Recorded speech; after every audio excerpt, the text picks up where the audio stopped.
kita kategorikan untuk sebagai dia gemar membaca, walaupun bukunya itu-itu aja nih, gitu kan. Walaupun dia hanya membaca selembar kertas, walaupun dia hanya membaca apa ya, misalnya kalender misalnya, kalender yang selalu terpajang di dinding rumah kita, bacanya itu aja contohnya gitu kan. Ini apa, ini apa, ini apa. Nah, itu adalah interaksi literasi gitu, interaksi untuk lebih apa ya, lebih memahami lagi apa sih yang ada di dalam media tersebut gitu. Jadi gemar membaca kan bukan berarti hanya kita tuh buku aja ya gitu, tapi kan banyak media yang bisa kita dibaca gitu. Seperti itu sih, Mbak.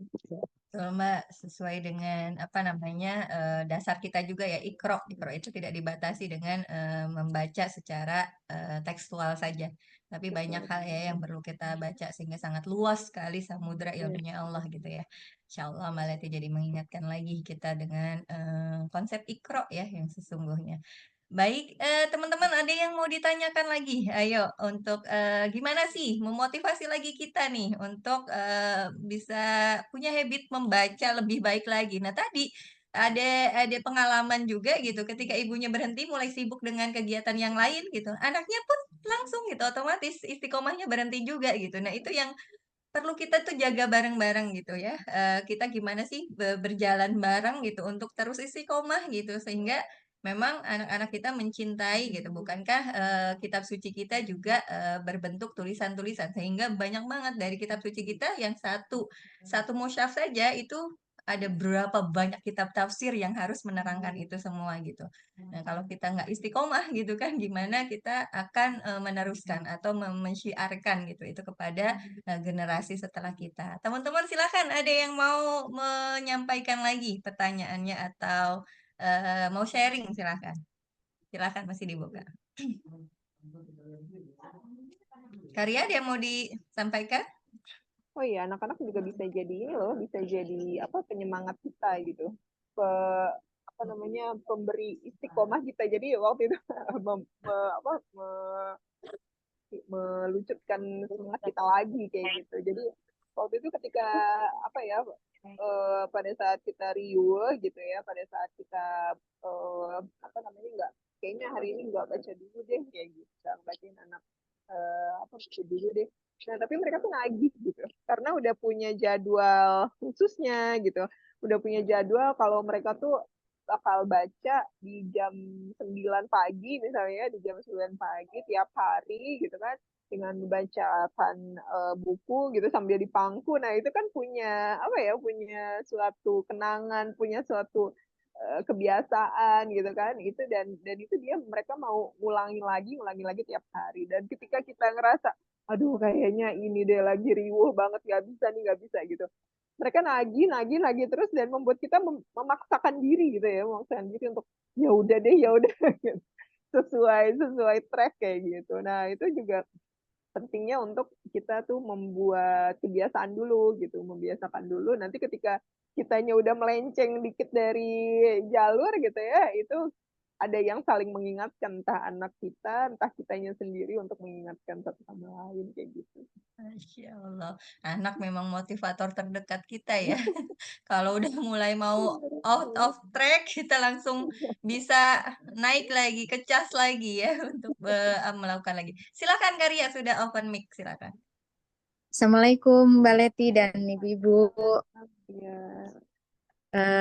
Kebetulan ini kan materinya bagus ya buat ini, maksudnya untuk first teacher untuk anak-anak kecil tadi juga. Kalau yang single nih Mbak, kita sendiri aja masih kayak rasanya masih bingung nih, motivasi kita untuk membaca itu naik turun juga gitu. Nanti kan maksudnya belum ada, kalau Ibu tadi bilang motivasi kita adalah anak, jadi kan memang kita harus ngasih contoh terus. Nah, sedangkan kita sendiri aja yang masih single ini tuh masih naik turun juga gitu. Gimana supaya kita juga bisa konsisten gitu. Jadi supaya nanti ke depannya itu lebih baik.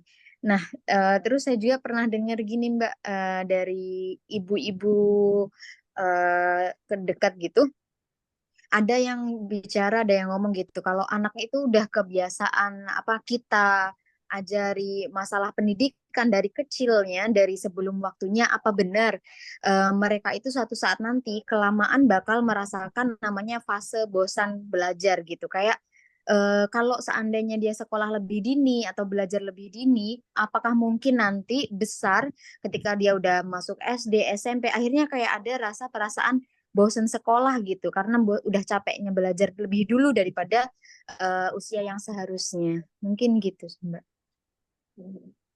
Ya Silakan kalau berarti banyak pertanyaannya, Masya Allah. Dari single Lila. kedua dulu ya, yang kedua dulu. Jadi menurut penelitian yang yang sempat saya dengar dari Bu Eli Risman gitu ya, memang iya. Jadi anak-anak yang bersekolah lebih dini itu nanti akan terasa dampaknya di kelas 3 sampai 3 kelas 4 SD gitu. Mereka tuh akan merasa bosan, akan merasa nggak ada motivasi kayak gitu. Tetapi yang kita garis bawahi di sini adalah sekolah yang benar-benar sekolah gitu. Jadi anak usia dini sekolah berarti dia itu misalnya ya masuk 3 tahun atau masuk 2 tahun misalnya masuk ke playgroup, tapi di playgroup itu belajarnya bukan belajar khas anak usia dini gitu. Jadi belajarnya dengan perintah, dengan banyak perintah, dengan ayo misalnya coret-coret sekarang, coret-coret terusnya habis ini bikin kertas origami kayak gitu kan, itu banyak instruksi ya, banyak instruksi, kemudian banyak banyak istilahnya anak itu disuruh untuk dia tidak bisa mengikuti keinginannya sendiri karena ada peraturan gitu ya, ada peraturan, ada instruksi yang harus dipatuhi. Nah itu anak-anak akan lebih jenuh gitu kan untuk di usia 3 tahun sampai 4 tahun, karena ketika dia TK atau playgroup itu awal-awal dia sekolah dia tidak merasakan kebebasan untuk bermain gitu, kebebasan untuk mengeksplorasi dirinya sendiri gitu. Tetapi akan berbeda ketika mungkin mereka masuk suatu lembaga yang benar-benar membebaskan ekspresi mereka gitu ya, membebaskan mereka mau main apa, tetapi masih dalam batas koridor itu stimulasi kayak gitu. Contohnya aja kayak baby class misalnya. Ada kan misalnya contohnya kita ambil siapa ya, anak-anak yang kelihatan sama kita deh, kayak anaknya, mungkin saya ngambil contohnya anak artis deh ya, anak artis Andin misalnya. Itu kan ikut baby class kan, baby gym atau enggak Rafathar deh, ikut baby gym gitu kan, ikut baby gym, kemudian dia di kayak dilatih kayak gitu. Itu kan namanya pendidikan usia dini yang dini banget gitu kan ya, sampai dari setahun 2 tahun gitu. Tapi dari sebelum itu, malah sebelum 1 tahun. Nah, tapi mereka tidak mereka tuh bukan itu tuh istilahnya kayak bukan sekolah kayak gitu, kayak bukan sekolah pada umum yang kita pikirkan gitu ya, karena itu stimulasi dan mengikuti eksplorasi anak-anak gitu. Jadi kalau misal tergantung sekolahnya juga, tergantung pendidikan yang dimasukin juga di situ. Kalau misalnya kebanyakan instruksi dan kebanyakan anak-anak itu jadi stres, jadi boring gitu, itu termasuk sih salah satunya yang tidak disarankan gitu. Nah, kemudian kalau konsisten, ya mungkin ini ya, sama saya juga membutuhkan motivasi gitu untuk konsisten gitu. Makanya kita butuh gitu buat bersama-sama berpegangan tangan gitu kan. Kalau misalkan kita sendiri tuh kayaknya agak sulit gitu ya untuk konsisten. Makanya kita butuh komunitas nih kayak Ruang Baca Ibu ini gitu kan. Karena di situ lingkungannya saling nyemangatin ya, one book one book gitu kan, saling menyemangati. Yang tadinya kita mungkin mager gitu ya, aduh males banget sih baca buku satu gitu kan, aduh belum selesai lagi, aduh banyak deadline misalnya kayak gitu. Nah tapi dengan ditanya-tanyain terus atau enggak dengan ngelihat grup gitu, ih temenku udah sampai sini, wah hebat banget dia udah sampai sini, terus ternyata tiba-tiba ada temennya yang ngasih ide, caranya gini aja loh, misalnya sehari 2 lembar contohnya kayak gitu ya, oh iya bisa kita terapin nih kayak gitu. Jadi dengan masuk komunitas itu akan lebih kitanya akan lebih tergerak sendiri gitu, jadi nggak capek sendiri buat ngingetin diri sendiri. Kalau kalau sendiri kan gitu ya capek gitu kayaknya berjuang sendiri ya gitu. Tapi kalau sama komunitas tuh bareng-bareng enak gitu. Jadi bergeraknya bareng-bareng, konsistennya bareng-bareng, jadi saling mengingatkan satu sama lain. Itu sih yang bisa saya sarankan. Saya juga lagi Makasih menyemangati banyak, Mbak Leti. Obat mujarab ya Mbak berkomunitas itu ya. Nah, suka udah letih ya, udah letih sendirian, gubrak gitu ya. Bubar. Masya Allah. Teman-teman ada yang mau ditanyain lagi? Sebelum ini tinggal sudah masuk 11.47. Nanti ada pertanyaan pamungkas sebelum apa namanya ke Mbak Leti. Barangkali teman-teman ada yang mau disampaikan lagi atau ada yang bertanya lagi. Silakan. Nggak kerasa ya. Iya kalau di ruang baca ibu Mbak awal-awal seperti diteror gitu. Berapa hari nggak baca gitu udah admin pasti ngejapri gitu. Admin Bener-bener. ngejapri ada apa Mbak gitu kan. Kok belum baca gitu. Emang mesti gitu ya. Jadi kita tuh apa ya kita tuh udah di dalam hati tuh udah niat pengen berubah gitu ya, pengen baca buku. Pokoknya aku niat berubah gitu. Tapi ketika di tengah jalan gitu ya, pas masuk komunitas oke, semangat gitu. Pas di tengah jalan kita tuh down dan itu wajar banget ya gitu. Dan itulah butuhnya ke apa namanya gunanya komunitas itu gitu. Betul. Memang untuk saling mengingatkan. Caranya beda-beda pasti ya. Entah Ya. ada admin yang japri satu-satu, entah dicolek-colek gimana gitu. Dicolek-colek betul. Masya Allah. Karena Tapi memang untuk akhirnya di menjaga akhir itu konsisten itu susah. bangga.